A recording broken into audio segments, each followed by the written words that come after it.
What's going on, you guys? Welcome to the podcast tonight. I see we've got one person on right now. I know you guys will pile in like you always do. This video will also be available from now until YouTube decides to take it down. I want to welcome you guys to tonight's show. I'm very honored to have Mr. Michael Hinderliter. Please tell me I'm saying that correctly, sir. You are. That's awesome. This is Mr. Michael Hinderliter from PowerWash.com, also PowerWash University. Tonight, you guys are probably going to have access to a ton of knowledge about whatever you guys want to talk about. I apologize for last week, guys. My little boy was sick. You guys are going to hear me sniffling and all that. I've had a little sinus bug, so please bear with me. I see you guys jumping on. What's up, guys? Everybody say what's up to Michael. Michael, tell everybody hello, man. And I like to crack things up. Crack things up. I'm already talking about making jokes. Crack things open with, you give us your backstory, man. Some people know who you are. Some people don't. Tell us how you got to be where you are right now. Sure. Happy to.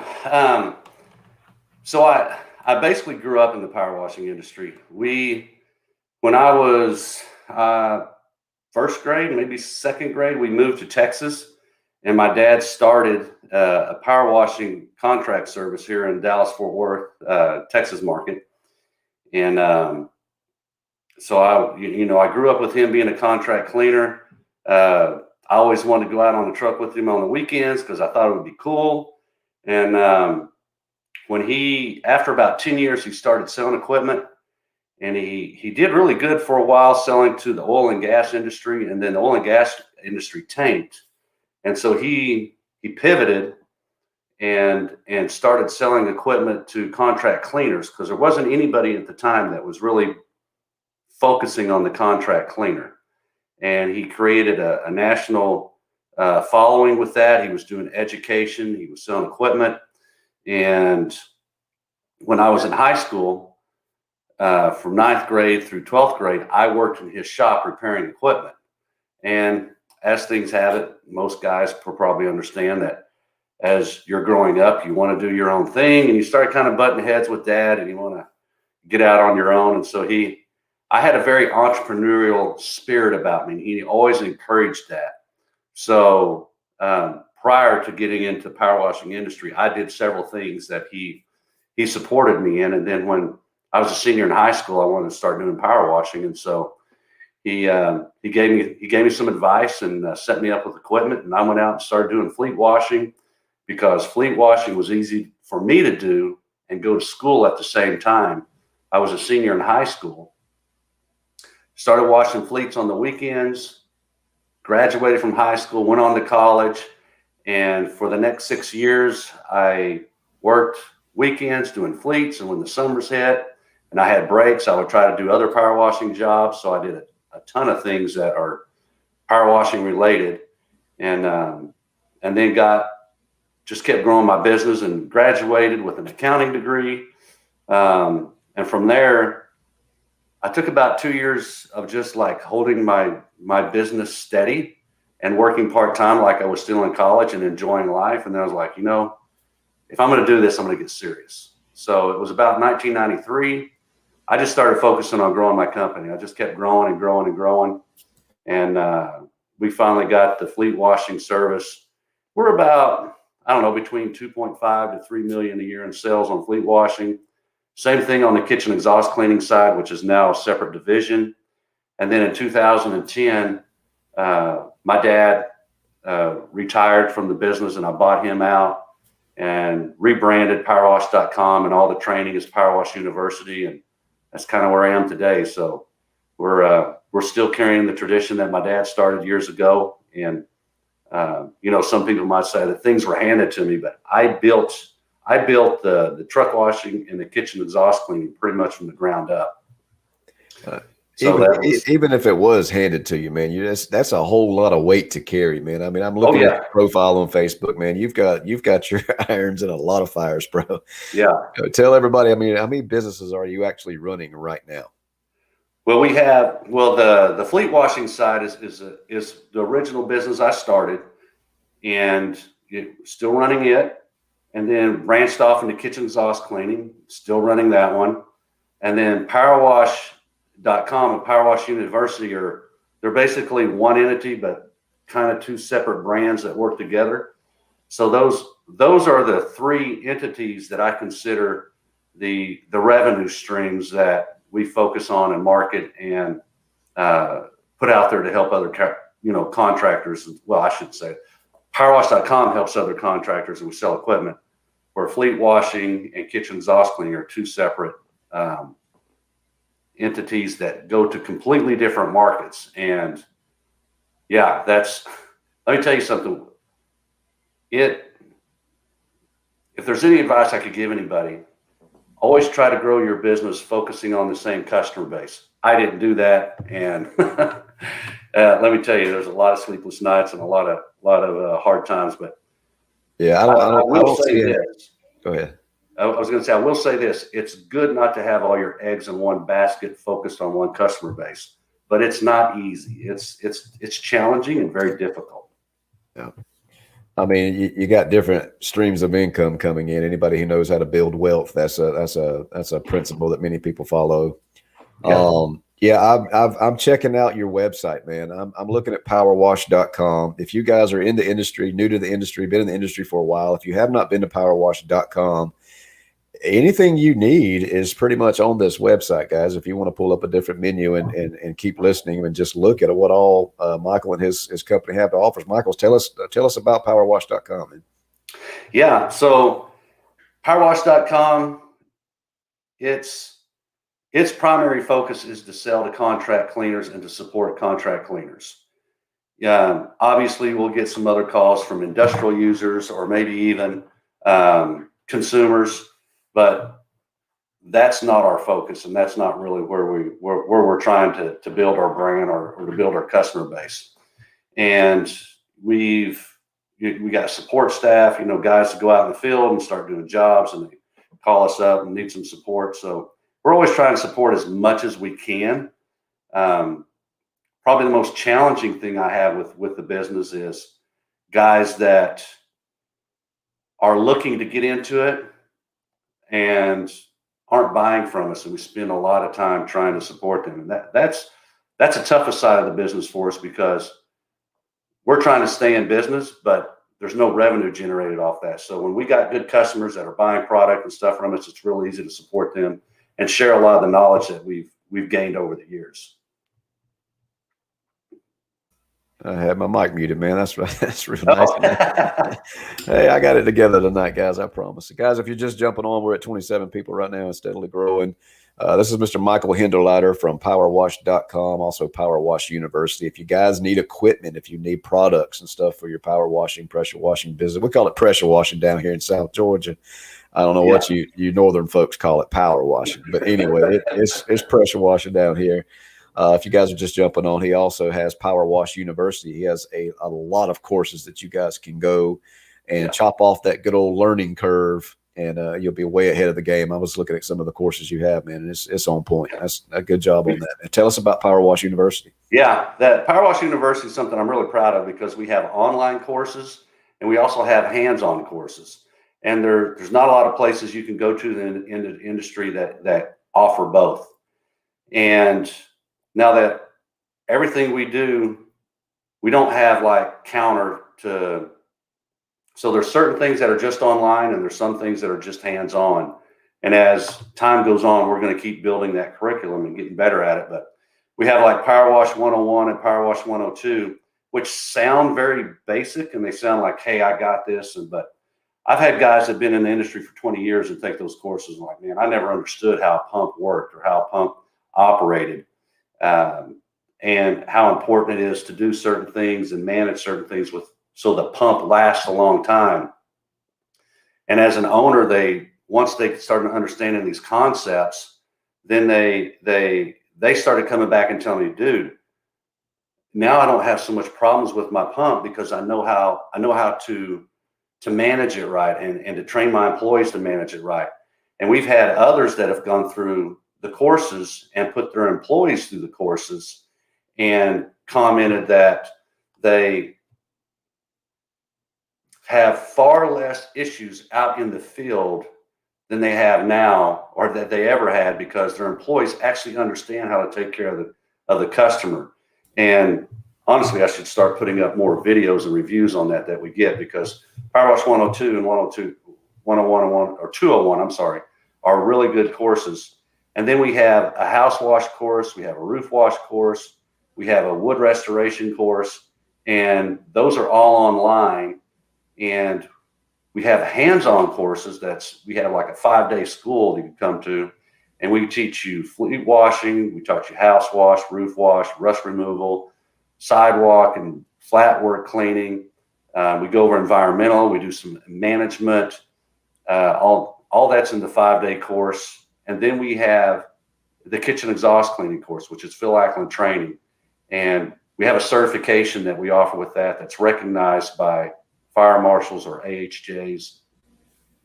That particular course, relatively, well, probably within the next 6 to 8 months, will also be offered online, because we just get such a demand for the guys that are getting into kitchen or want to do kitchen exhaust cleaning or have their employees trained for kitchen exhaust cleaning. So, I mean, you got basically a turnkey school. Is it pay per course, or is it pay for, like, you pay one fee, or is there a monthly breakdown as far as pricing? Oh man, you would ask me that. I'm here to dig, bro. So no. Well, we do have something that we have a subscription model now, but we have a new program that I'm going to be rolling out May 14th and 15th. We're doing a free event in Fort Worth, Texas. If you want me to share the link for people to sign up, I will. But yeah, I'll share that for you. We're going to, and if anybody watches me or follows me, they know I do a Washaholic Wednesday. Well, the new program is going to be our Washaholic program. And there's some cool benefits and stuff that we're going to put inside there. If you sign up for the subscription model, there's some other really neat things that'll be inside there. So that's coming. I can't really share all the details now, but I can just kind of like give some hints out about it. But after the 14th and 15th, we'll be a little more public about it and promoting it. But you can go on and just buy what you want now and take those courses. But what's going to come with the subscription model?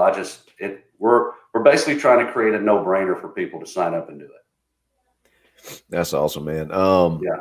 I was actually looking at the was it Power Wash 10? Was it 101? Where you basically break down how the pump works and all that. Is that the right course I'm looking at? Yeah, that's Power Wash 101. Yeah, I was looking at that myself because, I mean, a lot of times when I'm out there in the field, something will go wrong and I'll have to call Mike at All About Pressure Washing, FaceTime him or something. Or I'll, get on YouTube and I'm like, hey, what's going on here? And thankfully there are people out here who have a platform where they can come on and make those videos. But to go through a course like that, especially as much detail as I'm seeing on that course, man, that's, to me, you can't put a price on knowledge. I mean, would you agree with that? Yes, no, you can't. And honestly, the course, for what you get and the return you will get on it's undervalued. The price on it is ridiculously cheap.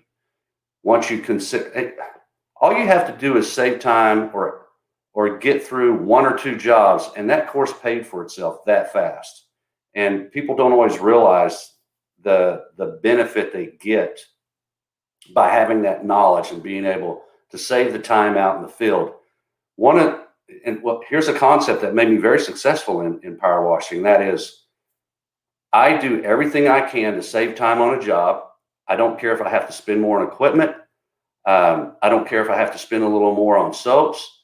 And then at the end of the day, if I can get in and out of a job 10 minutes, 20 minutes, or 30 minutes faster, that means there's more jobs that I can do in the day. And I'm creating more revenue and more income that's going to go straight to the bottom line, because the variable costs that are associated with doing a job such as labor, especially labor, the labor goes down if the labor can do more jobs in a given time frame, say 8 or 10 hours.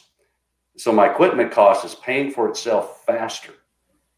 So I'm always looking for ways to do the job quicker, but still hold the same quality. Right. So if you're educated good enough and you understand how your equipment works and how to maintain it properly so it doesn't break down, and you have less breakdowns and less concerns with it because you understand how to treat it correctly, you're going to get more work done, and you're going to do more sales and be more profitable. The problem that the biggest stumbling block I see in the industry, especially with contractors and guys that are starting out in the industry, is that they underspend on their supplies and their equipment, and they end up wasting a lot of time in the field trying to get things done rather than just going ahead and getting good quality products. Hey, that's me, man. When I first started, I started off with a Northern Tool soft wash system because it was the cheapest route I could go. Yeah. And I made a lot of money with that machine. I still got it in my garage. And you can. I'm not saying you can't. Right. But, since we've gotten the skid from Cody at Southeast Soft Wash, I mean, just having, and I know you guys build awesome equipment up there where you guys are. I can't, from experience, I can't express to you guys that are getting into this industry how much, not only does it make you more efficient, so you'll cut down on your costs, so you can afford to buy better soap and the 12.5 instead of going to Walmart and getting the 10%. I mean, it makes you more efficient, but it also makes you look more professional. When you pull up and you've got an old rusty pressure washer and things like that, compare that to a nice, I mean, you don't have to go out there and go broke to get into this industry, but no. Nice equipment makes you better. I mean, in my opinion, I mean, would you agree with that? I mean, is it worth someone getting into this industry to go ahead and just bite the bullet and buy good equipment to get started, or should they just kind of tap dance around, dragging some raggedy stuff around like I did for a year? And obviously it depends on your finances, and your ability to get finances. And I completely get that. So for instance, when I started my fleet washing business, I had a small cold water machine I was doing that did 5 gallons a minute. I think it was like 1,300 PSI. And I brushed everything. I rolled my hoses up on the ground. I laid them in the back of the truck. And I knew it was taking me longer to do the job, but that's all I could afford. And of course, my dad helped me, but he wasn't going to just give me a $40,000 setup. I had to build it up. It's kind of, that's kind of the parenting thing now. If you want it, you got to work for it. So that's what I did. And as I got better and better and better, and eventually I have, when we roll out a fleet washing truck now, we probably got $60,000 to $80,000 into that fleet washing truck. You don't have to start out like that. That's probably the great thing about power washing. Just like you said, you were able to start out with a relatively inexpensive machine and build up and get going. But if you understand the concepts of how to become more successful, you can start out small like that and build up and build up and build up and get better and better and better. And I encourage people to do that. So I completely get one way or the other and how things roll out and go. Yeah, I mean, I have the utmost respect for anybody who goes out there with the old rusty pressure washer, because this is your dream. You want to work for yourself. You want to have financial freedom. You want to have time freedom, and you're just going to get out there and do it. I mean, I respect you. I had a little bit when I first started to get started. I had to go into a little debt to get started. But looking back now, I mean, especially since we've got like a really awesome piece of machinery now, it's like me and Trent, my technician, we joke all the time. We're like, dude, can you believe that we drug that machine around for over a year? And he's like, dude, I hate batch mixing. I just can't stand it. So now it's like we got the blend manifold, so we just turn everything and we go. And anyway, we've been in almost 20 minutes. You guys are tuning in. A lot of people like to pile in around 8:30 or almost 10 till 9. For some reason, people just stay dragging. But if you guys are different areas of the country. Yeah. If you guys are just tuning in, this is Michael Hinderliter with PowerWash.com, also Power Wash University. I see Mike at All About Pressure Washing is with us tonight. What's up, Mike? Yes, the pollen is getting to me, man. I am nasally, so I will be sniffling. I'm going to post a link right here for you guys. If I can get this thing to do. If you see a question you want to take real quick while I'm doing this, man, you just let me know. Okay. Yeah, I was. I see Reggie said, all right for my Washaholic Wednesdays. Yeah, man. I'm gonna post this banner across the bottom here. Let's see. Okay. Scroll across the bottom is a ticker. Hide that one. Show this one. There we go. That is. Tell me what that link is again one more time. That is to the free expo we're offering on May 14th and May 15th here in Fort Worth, Texas. So if you want to get to the area, come out and see it. We will be rolling out more content or more information on the speakers there. I believe, a phenomenal lineup of speakers that are going to be speaking, and for it to be a free event, guys, if you can get there, you don't want to miss it. That's all I can say. But we will be making more trickle announcements about who's speaking there. A lot of people that are known in the industry. So I'm very excited about it. Some famous people, and yeah, famous to us in the power washing industry. People that are somebody. Yeah. I got you. A couple more questions, man, and then we'll start taking some of the audience tonight. What's up, you guys? I see you still jumping on. Let's see. I saw one question here about Dollar Generals and trying to get in there. Yeah, that's Dollar General. Let me get back. It's generally kind of difficult. To get into these bigger corporations and stuff, and I just always try to work from the ground up, or maybe find something on LinkedIn that you can find some information to get back to. There's sometimes you can go out and buy facility manager type packages or information that marketing companies will go by, and they'll have key contacts to get to. We do that a little bit with the restaurant industry. I don't even remember the name of the service we use. It's been so long since I looked at it, but we do use it. So there's services out there that can help you do things like that and get in front of them, or just go the old fashioned way. Just go and talk to the manager and ask them who their area manager is, and start working your way up from the bottom. And sometimes that's the best way, to go out there and do a free demo. The one thing I will say about a lot of these large corporations nowadays, especially on flat work and stuff, if you're able to get in there and just work for the managers at the store level, you're going to have a much better opportunity to get decent pricing. But if you come in behind some of these large subcontractors out there, it's really tough to make a good bottom line, because they're squeezing every penny out of us contractors that they can. And I'm not saying you can't do it or you shouldn't. I'm just saying that be aware that there's only so much margin out there. And when you're doing a lot of subcontracting work, you're really working for somebody else when you're a subcontractor. You're not really running your business anymore. So be aware of that. I'm not saying, and we do a little bit ourselves, but we have enough other business that we basically, I'll say it this way, we own the customer. The customer isn't owned by somebody else. Yeah. So if we lose that business, it's not going to put us out of business. And kind of my rule of thumb is I never want to do so much work for one customer, or I never want to do so much work for one customer that they begin to control me. And years ago, I had a friend out in California that was talking about, he wanted to sell his business, and he called me about asking about pricing and stuff. And I asked him about his customer base. He was 100% subcontracting.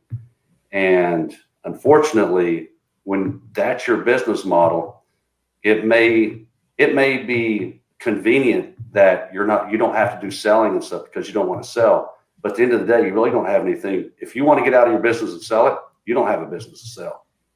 You're working for that company that subcontracts you. You're basically a glorified employee. And I hate to say it that way, but that's what you are. Yeah, I mean, does that boil down to just bad management? I mean, what is that? Is that not knowing your numbers? I mean, yeah, you have to dissect it a little bit. What would you say? And what I like to do, like, even if I have a customer that I would consider I own, I never want them to have more than 20% of my sales. Because if I take that hit, that's a big hit, even at 20%. And it's happened to me, and it hurts. Yeah, Mike at All About Pressure Washing jumping in says chains are a walk away from my company, no money. I've dealt with a food chain. We started off cleaning windows, and man, I was excited to get all those stores, and they wanted them done weekly. But I mean, at the time, it was $45 for the whole store for cleaning windows, and it looks like money. And the $19,000 looks pretty good, but then you're like, by the time you get done, it's like, dude, I didn't make anything. I'm paying them to come clean their windows. Right. Oh, God. And when you see that top line number, you start salivating and think, oh man, what I could do with all that. But at the end of the day, when you start looking at the costs that go out the door. So I'll give you an example. I was doing some subcontracting work for a large national service, and we did all our local area, which in our local area we made really good money. But then I picked up another market that we had to drive into, and I started, adding up the gas and the lodging and all the extra mileage. And when I was done, I realized for every dollar I was making off of that subcontracting work, I was spending $1.30. So, Wow. yeah, I canceled the work. My sales went down and my profit went way up. Yeah. Yeah. You got to know your numbers, guys. This last year, I didn't focus on any of my numbers. We did okay. I mean, we survived. We took a loss, of course. But this year we've really started to hunker down on our numbers, started following a financial plan, profit first. I don't know if you're familiar with it. Yep. Good book. I'm following that, dude. And it's crazy how much money I had just going everywhere. And now it's like, wow, I've actually got money to buy stuff that I needed. That's cool. And I don't even have to go into my personal account. It's crazy. All right, guys, if you guys are just tuning in, this is Mr. Michael Hinderliter from PowerWash.com, Power Wash University. If you guys are looking for equipment, everything from nuts, bolts, soap, whole systems, everything, correct? Yes, sir. And if you're looking for training, if you guys are just trying to get into this, if you got a full-time job, I know somebody was on here commenting earlier, they're overseas. I don't know what you're doing over there, but hey, when you get back, if you need some training, check out Power Wash University. They're also holding an event in Houston. Is that correct? Fort Worth, Texas. Yeah. Fort Worth. I'm sorry, Texas. Don't get upset. Anybody that's outside the U.S., we can definitely help them with the online training.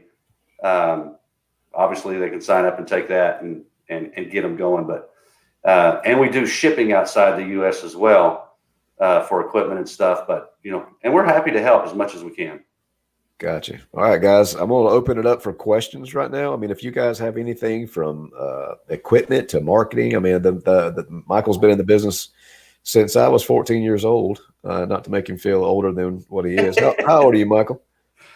Oh, man, 54. Hey, I'm 42, man. I had a heart attack last year, so I'm not judging you, bro. Anyway, I see Courtney's jumping on that girl pressure washing. If you guys have not checked out her channel, she's got a channel as well. Mike at All About Pressure Washing. He's got a very helpful channel. Yeah.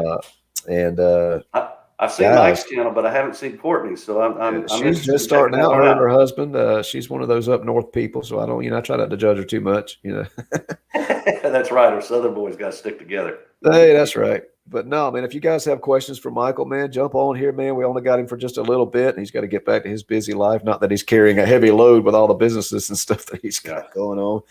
But I look up to you, man, honestly. Thank you. I have a very entrepreneurial spirit. I wasn't built for a 9-to-5. It took me many, many, many years to figure that out. A lot of jobs.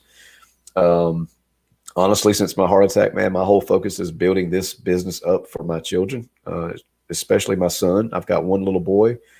And hopefully one day, that's kind of why I started making these videos, that, one day maybe he can come back and look at this and he'll see me and he'll see all the people that are, big names in the industry, and, he won't have to struggle as hard as I did my entire life. So anyway, here's a good question, man, for somebody. Oh, I clicked the wrong button. I have no idea what that was. Go. Yeah. Here we go. That's a good question. Right and we actually talk about it in our soft wash course. So basically the way I look at it is power washing and soft washing are two different tools that you can use in your exterior or, and not really interior cleaning, but, in your cleaning business. And basically the way I look at it, pressure washing or power washing is the impact pressure that you put against the surface. And so you can use equipment that's dedicated for just soft washing to do soft washing, but you can't use soft washing equipment to do power washing. Whereas a power washing equipment, you could use any nozzle you wanted, but as long as you're far enough back from the surface, you can soft wash with it. So you're not blasting the surface. So power washing is the combination of pressure, possibly heat, and chemicals to clean the surface. Soft washing, we remove the pressure and we increase the chemicals to clean the surface. So when I talk about those three things, those are the three variables that you use to clean, which is mechanical, which is pressure, your chemicals, or heat. Those three things are what, at a basic level, is what cleans. And when you have high pressure, you can use less chemical, and when you add heat to that, you can even use less chemical. But when you're soft washing, your chemical usage goes way up. So the chemical by itself does a majority of the cleaning and breaking loose the pollutants or killing the organics that are on the surface. And you would normally do that when you have a sensitive surface that you're trying to clean. So that's why you would soft wash. Such as roofs are a very good example. Yeah. A roof. Yeah, absolutely. Keep going. I interrupted you, man. I do apologize. No, you're good. You're good. Out of those two, I mean, if you only had one tool to use for everything, would you choose the power washing side? I love soft washing. The only thing I use high pressure on is maybe just to rinse with my ball valve, and I use it on like brick, concrete, things like that. Everything else, I pretty much soft wash everything. Yeah, if I was starting up today, I would get like a 2,500 8-gallon a minute power washer. It's very versatile because I can do flat work with it, and I can do pressure and cleans driveways and sidewalks. I can blast surfaces with it if I need it. And then I could just put, downstream injector basically a downstream injector. I don't mean to say and use, a low pressure tip to apply bleach with and stuff. And I'm very versatile, and it will work with the right downstream injector. There's a decent amount of roofs you can clean depending on your area. So if, let's say you're in Washington or Oregon or Georgia, some of those areas where they get a lot heavier algae and moss and mold on the roof, especially moss or even lichen. It's not mold. I said mold. There's not mold. It's algae. I apologize for that. You can clean with a downstream injector, or you can clean with an X-Jet to get enough bleach on the surface. And you don't necessarily have to have a soft wash equipment to put strong enough bleach. But there are definitely those areas where you're going, again, as I said earlier, you're going to save time if you're using a soft wash system, because you can get the bleach strong enough to do the job in a single pass. Yep. Well, I mean, what tip would you need as far as downstream? What kind of downstream injector would you need to wash a roof? Because I'm down here in South Georgia, man. We've got animals growing on the roofs down here. We're in the swamp. I mean, we've got some nasty roofs down here, man. Yeah. So it's places where, like here in Texas, unless you get down into Houston and Timberland area, Timberlands, stuff, and woodlands down in there, a lot more pine, a lot more moisture, humidity in the air, and here in DFW, you might need a soft wash system from time to time, but you could probably get by with a power washer most of the time because it just doesn't get that heavy a buildup on the roof. But again, if you want to go fast, soft wash systems will get you done with it fast. Gotcha. So, like a size 20 nozzle or up to a 40, those are, get you low enough pressure and, get you a decent amount of distance, especially with an 8-gallon a minute machine. And we have our assassin tips that we sell that work really good for getting, long range out there and shooting distances. And we actually sell those in varying sizes. A lot of times people call up and say, I want for an 8-gallon a minute or a 5-gallon a minute. Well, everyone has different preferences. So we don't say, here's an 8-gallon a minute or a 5-gallon a minute. We say, here are our sizes. And if you want to have like if you want to get a lot of distance, you're going to get a little more mist with this particular size. If you want to get less mist and a nice tighter flow without the concern of wind blowing the mist off, then go with a little bigger nozzle, and you won't get quite the distance, but you'll get a better spray hold on the spray pattern. Yeah. So I say that because I see people compare nozzles all the time, but they need to understand the mechanics behind how the nozzles work. because of the way some of these get sold, there's misinterpretation on it. Gotcha. Here's another question for you right here. Sure. Which one, from Jeremy? Yeah, I posted it on the screen right there. Okay. Had his. I would say it's a stopped up tip. That's what I would guess first. The new one ships. It leaves. Oh, gotcha. I gotcha. Yeah. You could have a stopped up tip. You could have used to the nozzles were, you had to work with the nozzle adjustment, and you could have the wrong nozzles in it, could have the wrong spray patterns.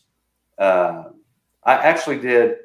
Well, if you go to the powerwash.com YouTube channel, my #1 video was how to avoid making swirls. And it's just the way you kind of move the surface cleaner on the surface. Yeah. And then again, sometimes the concrete you're cleaning could be a lot more sensitive. So it especially fresh concrete has that cream on the top. Very old concrete too. What's that? Very old concrete. I've seen it. It leaves. Oh, that's true too. What you do to it, man.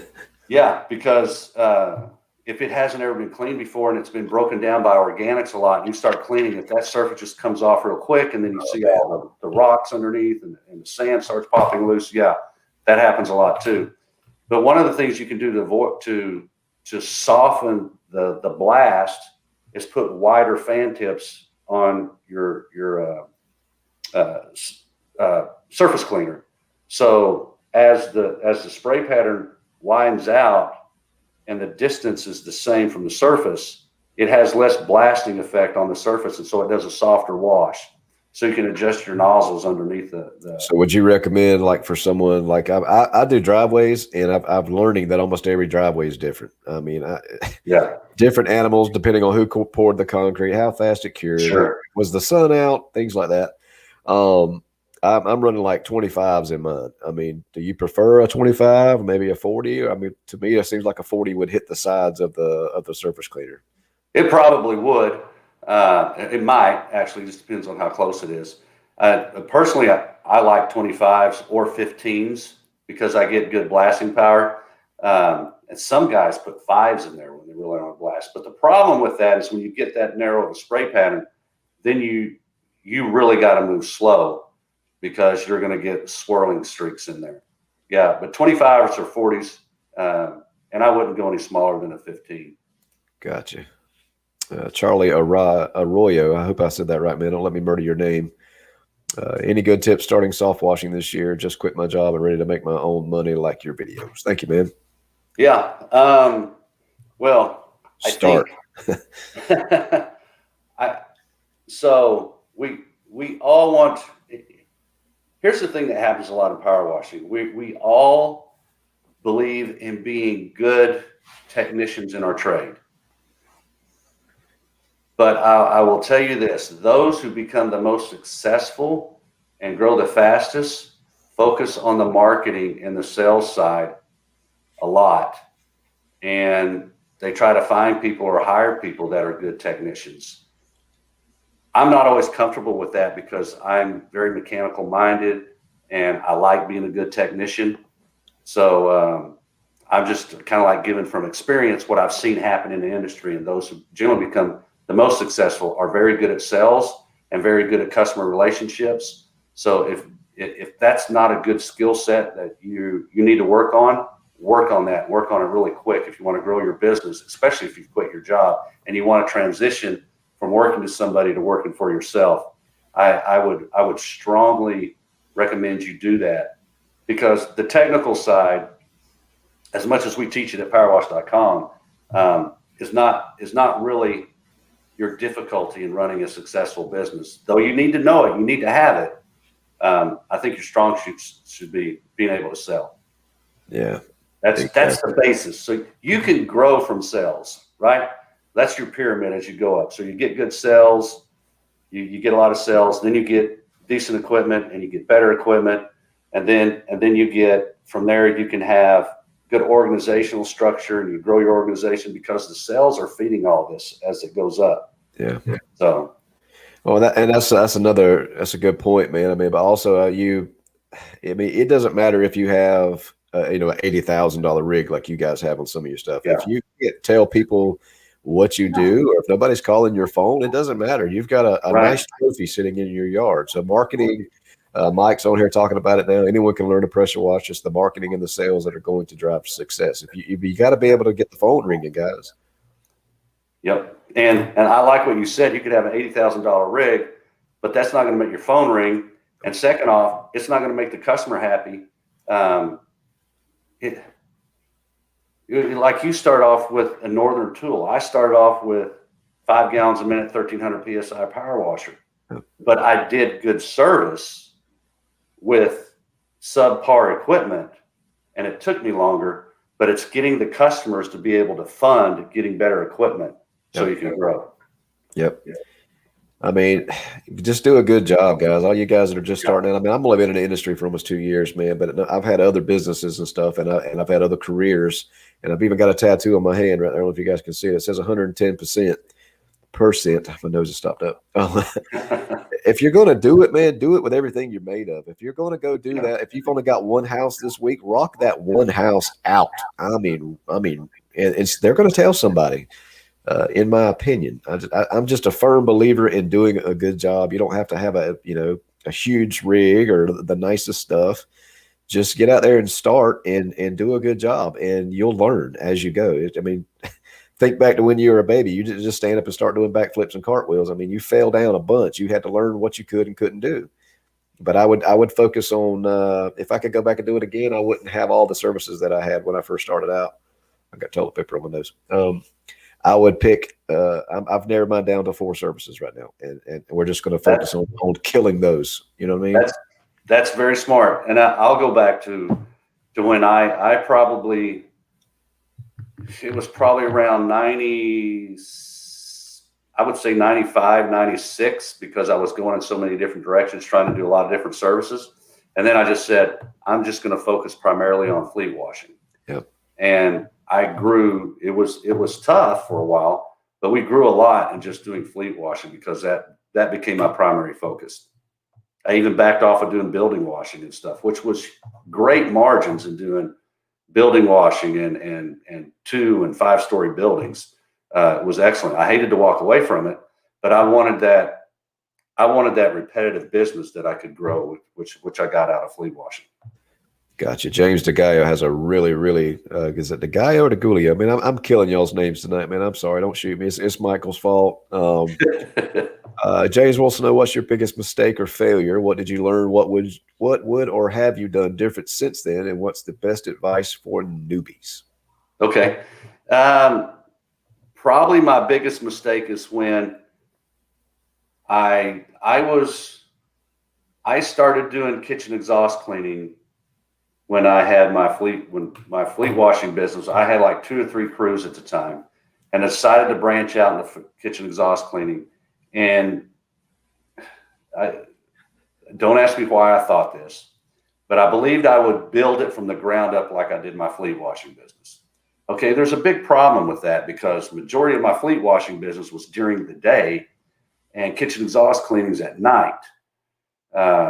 So, I ran myself pretty thin, and I was just about ready to get out of it when I had a competitor locally that wanted to sell out. So I bought him out, and that was a very good move because I brought on a big enough customer base that I could run full-time employees now. Now, the downside to that was that the employees I brought on with that customer base, I had to fire them all within 30 days. They didn't qualify to work for my company. And it literally took me a good 2 years to turn that business around and make a success. So that was a failure / mistake that worked out for me. And as I said earlier in the program, that if I could have done that over again, I probably wouldn't have got into kitchen exhaust cleaning.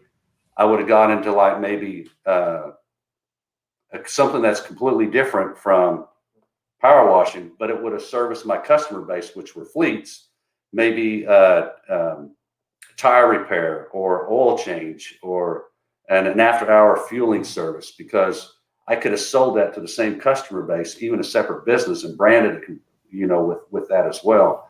Right. So I'd still be selling to my same customer base and capitalizing off of that relationship that I already created with my current customers. Gotcha. Good answer. Good question, guys. This is a common question we see almost every day of the week, man. Go ahead. Take it. How do you charge per job? Really what it comes to, the first thing you need to figure out is what is your minimum charge to drive out somewhere and do a cleaning? What does it take for you to roll the truck out, get to a job site, clean it, and go back home? You need to have a minimum charge. For us in my companies, it varies anywhere from, because I don't want to be price setting, but just kind of give you an idea. And we run a 2-man crews. So, we don't want to go anywhere for anything less than around $300 to $400 a stop. And it weeds a lot of people out. So, if there's not enough business for us to go do it, then that's fine. It can go to our competitor. We don't have a problem with that. Yep. Because there's just too much cost for us to be able to do that work. Now, a guy that's doing it himself, that might be $100, $125, or $150 that he's willing to do that for. But keep in mind, if you can line up a lot of jobs throughout the day, what you want to try to do is make a route and do a bunch of cleanings so that when you go out, you're doing all those at the same time and coming back, especially when you're starting out. You want to sell, schedule it, and be very efficient with your time and the routing. I'm going to segue off a little bit, but routing for us can be a huge cost saver. When we route correctly, we save gas, and most importantly, we save time on our labor because we route well. And the closer you can get your jobs, that could end up being another 2 or 3 stops for the day because you routed your jobs correctly. Yep. And there was a time when I got a little pulled back from my fleet washing business. I started looking at what my route guys were doing. And the Metroplex is, from one end to the other end, is a full 2-hour drive. And I noticed we had trucks going over here to clean, and then going back in the middle. Like, why did we do that? You just send one truck over here, he stays in this area and cleans, and then he comes back instead of going back and forth, because they felt like the guys that were best, hey, these are big accounts, so let's make this guy do it instead of training people to do everything. Yeah. As far as me being the new guy, I completely agree with Michael. That's one of the biggest mistakes I made, is I did not have a minimum when I started. Now I have a minimum, and we turn down a lot of well, actually people turn us down because, I had a guy call me the other day. He was just wanting around the front door of his house cleaned off. I'm like, yeah. You mean the whole front of the house? He's like, no, just around my front door. I'm like, well, yes, sir. Our minimum's 200, but plus whatever. And he's like, really, just to come out here for 10 minutes, dude? I'm like, yes, sir, absolutely. That's what it takes for us to do a good job. And that's just our minimum. We'd be happy to do that for you. And he didn't want to hear it. I'm like, hey, I understand, man. I'm not just cranking my equipment up. I'm driving my vehicle on my tires with my gas and my insurance. I've got an employee. I'm also leaving my family. I'm leaving this comfortable chair that I'm sitting in. I mean, you got to figure out what your time's worth and charge accordingly. There are guidelines. You can Google guidelines, but I mean, you got to figure out what your time's worth and charge accordingly. You said it, and I agree 100%. You got to figure out what your time's worth, because that's, as you grow your business. Like my dad said this to me early on. He said, you have more time. Some people have more time than money. So time is not a valuable asset to you. Making money is, and it always is to us, is more important. So we'll spend the time to make a little bit of money. But as you grow and you get bigger, your time becomes more and more valuable. So for people to buy that time, it's going to increase in value. It's going to cost more and more. And keep in mind, as you become more and more experienced, you can do things and you can complete things much faster as well. So your experience costs something for a customer to purchase it, not just because you can do it faster, but because you also know how to do it right without damaging things. Yep. And these are things you guys can learn at Power Wash University. You guys, I mean, Michael's got a lot of content there. You guys can go on there, and if you guys are just starting out, or maybe you've been in the business for a while and you don't really think, maybe you don't know everything that you think you know. Myself, I am a student. I mean, I try to learn something every day. I have questions. And for those who call me and I can help, I mean, I try to dumb it down with crayons to help everybody because that's how I learn. Here's your question from the folks out in California, man. Mike right here. Oh, Hey, yeah. Mike, that's a cool name, Mike. Yeah, so wastewater recovery, I've been doing that. We were actually the first company in the Dallas-Fort Worth Metroplex to start offering wastewater recovery. All of our trucks are equipped with vacuum recovery equipment. We sell vacuum recovery equipment. We sell berms and filter media and all kinds of stuff. So we can definitely help you out with that. And very knowledgeable on what it takes to make sure you're compliant when it comes to wash water recovery. And in a nutshell, I'll share, you just don't want the water to leave the property and go off into, technically the waters of the state. Because once you hit the waters of the state, then they have authority over that. And that's when you have problems. And you just need to know how to legally dispose of it. And that can vary from area to area as well. I have seen people in the industry that collect it down at the bottom of the driveway and then just shoot it back up onto the grass. That's fine. You can do that. Yeah. Hey, that's a federal law, guys. That's not something Michael's making up there. Yeah. He says, thank you. All right, guys, pour the questions in while you guys are getting your questions together. Keep in mind that we've got Michael here from powerwash.com who has a wealth of knowledge. He also has Power Wash University if you guys are looking for education to cut the learning curve in half. Feel free to check that out. We got one out of Florida now. Let's see here. Yeah, so cleaning docks and stuff that won't hurt the river or the ocean. Fire. This is something I haven't done, but I've had a contractor tell me that. He basically takes his hose and drops it down into the salt water and uses the salt water to clean with through his power washer. And it cleans very well instead of using fresh water. I haven't tried that. I've been told that. So a very reputable guy that shared that information with me. So that's how I would go about it. And since you're using the water that's out of the stream or the river, or, as long as it's salt water, I think you're fine. So you're actually using like ocean water to clean the docks and stuff. Yeah. Now, I would highly recommend that when you're done, you rinse everything out real good because you don't want that salt corrosion. Yeah. Hey, that's cool. I mean, that's what I love about our industry, man. I did photography for a while. I had a car detailing business, and people are just so hush hush about everything in those other industries for the most part. That's one thing that I absolutely love about our industry. That's why I love my channel and the people that I've been come in contact with. You pick up so many different tools for your toolbox on this show and other shows on your website, your university. I mean, there really isn't an excuse for anybody not to know at least some kind of somewhere to start. You know what I mean? I just point that out. I love our industry, man. Yeah. Oh God. I agree. Keep the questions coming in, you guys.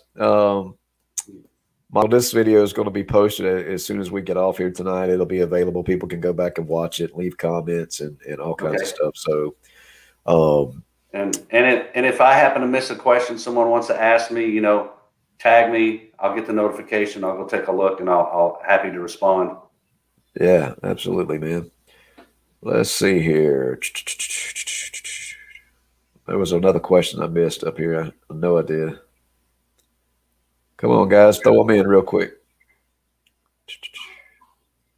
Yeah, this is a good point that Jeremy brings up right here. I mean, people are calling you for a reason. It's 900 degrees outside. They don't want to get out there and do it. And I mean, they'll tell you, I've got a pressure washer. My back hurts. I don't want to do it. And that's just no, that's not it. That's the wrong one. That brings up a point I was right having. here. There you go. Okay. All right.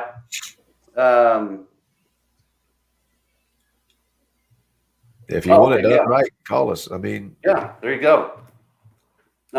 So here's another thing so I can't remember who I was talking to. It was this week actually, about how the power washing, how getting into the power washing business today, especially on the residential side, is a lot easier to sell and get customers than it was like when I was in college and I tried to go after the residential cleaning. I went into all the really nice neighborhoods in Fort Worth. I put out door hangers and stuff, and I maybe got 2 or 3 calls out of 500 or 600 door hangers.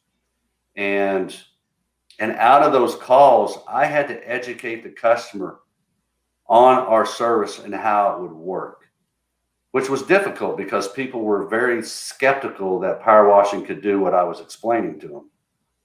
And we weren't doing soft washing back then. That wasn't a the bleaching process wasn't used back then. And what I have found, even here locally, is that we got a lot of people that are doing power washing, especially on the residential side.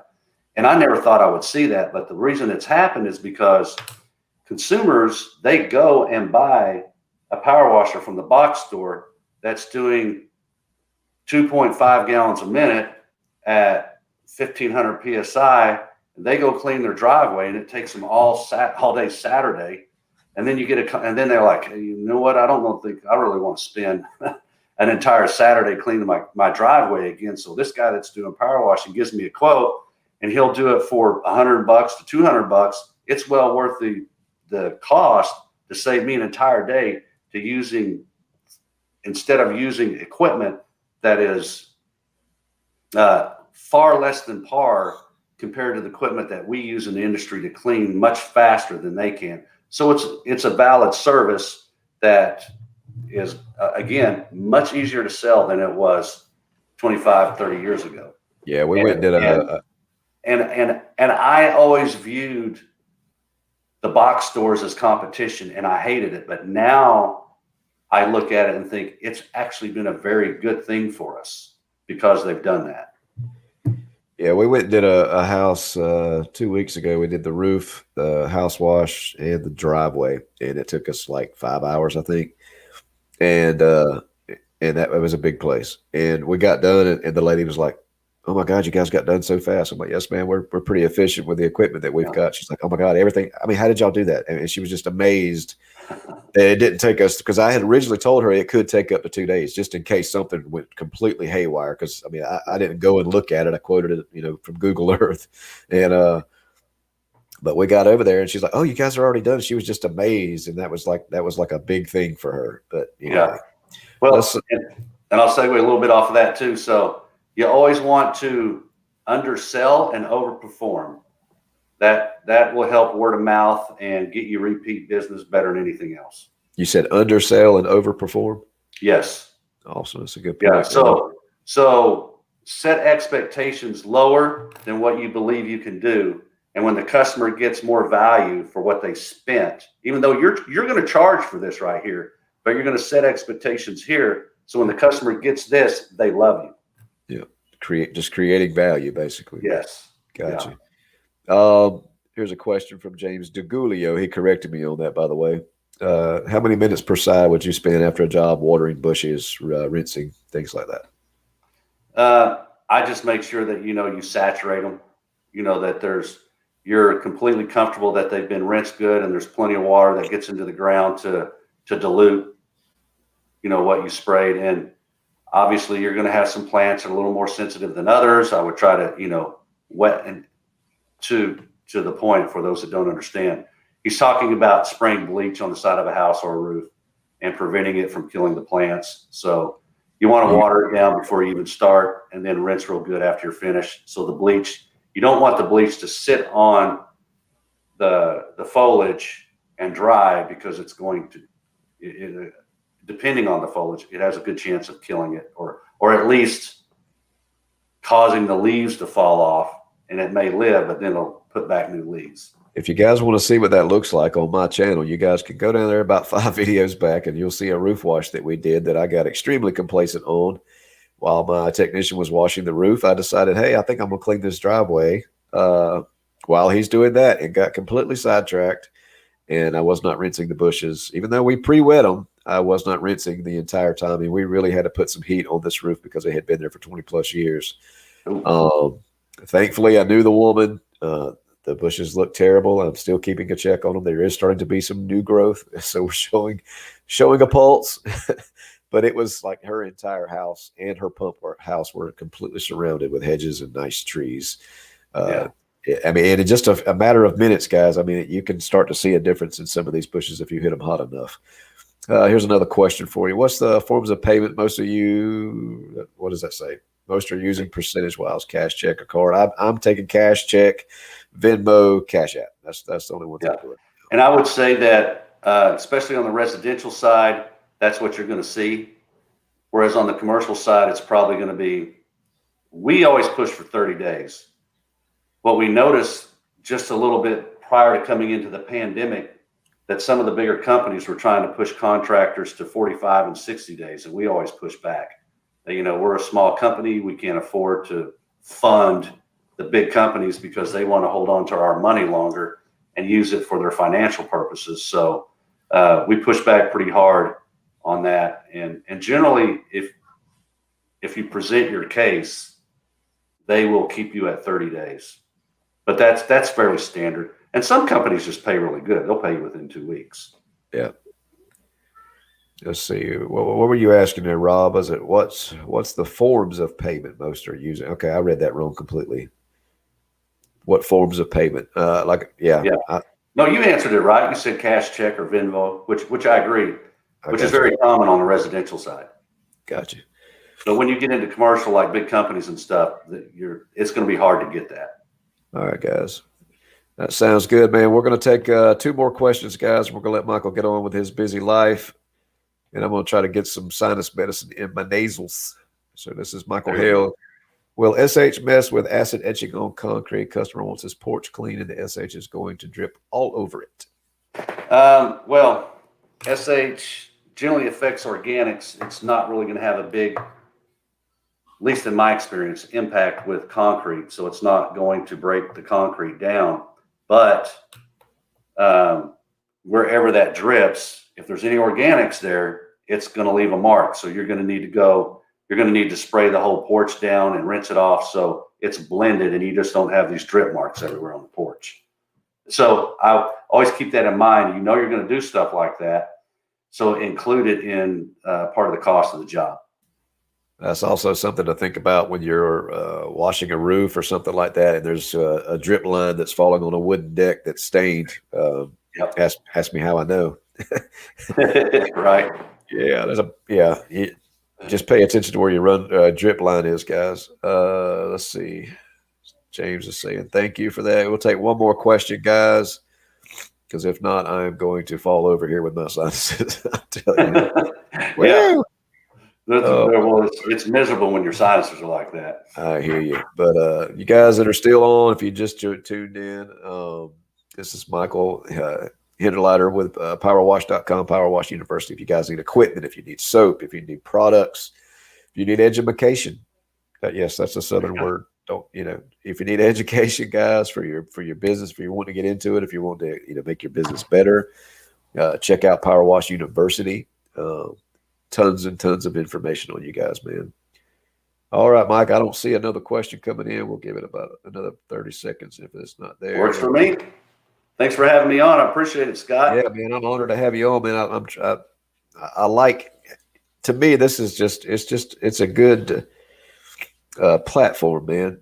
When you've got questions, I know when I first started out, man, I had so many questions and I was just steadily just Googling and looking on YouTube, trying to find information, dude. And when you can really just pull up, a podcast or a channel like this, and you can find, at least some kind of information. But now they can go.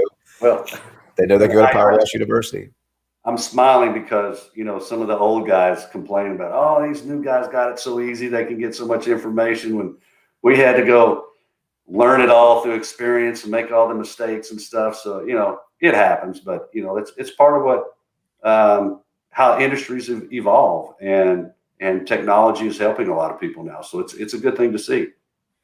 All right. We'll take a Long Commander. Long Commander is one of my big followers on my channel, man. He had a question for you, so I thought I'd throw it in there for you. Do you ever Okay. use copper sulfate?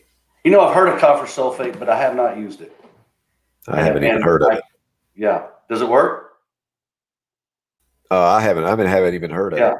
It's a new one to me. The only thing I can comment on it is that I believe it's a good like preventative from keeping algae growing, but I haven't seen it in use, so I don't have enough knowledge on it to speak. Is there a product that actually that's people would be more familiar with on that? Yeah, like a name brand. Is there a product for that? Say that one more time. Is there a product that actually is this chemical right here? Well, when I hear that, it's what I understand is being blended in with roof shingles that have a guarantee for keeping algae from growing on it. So eventually, there'll be enough shingles changed out that there won't be a need for people to clean roofs because they'll have preventatives built into the product where algae won't grow. But that's going to be a long time. It'll take a long time for that to catch up to what's out there. Yeah. All right, guys, we appreciate you coming on tonight. Make sure you can head over to powerwash.com. He's got a YouTube channel as well. It's powerwash.com. Am I correct on that channel? Yep. Awesome. And check out Power Wash University, you guys. Again, this is Michael Hinderliter. We appreciate you guys coming on. And we'll see you next Tuesday night at 8 o'clock.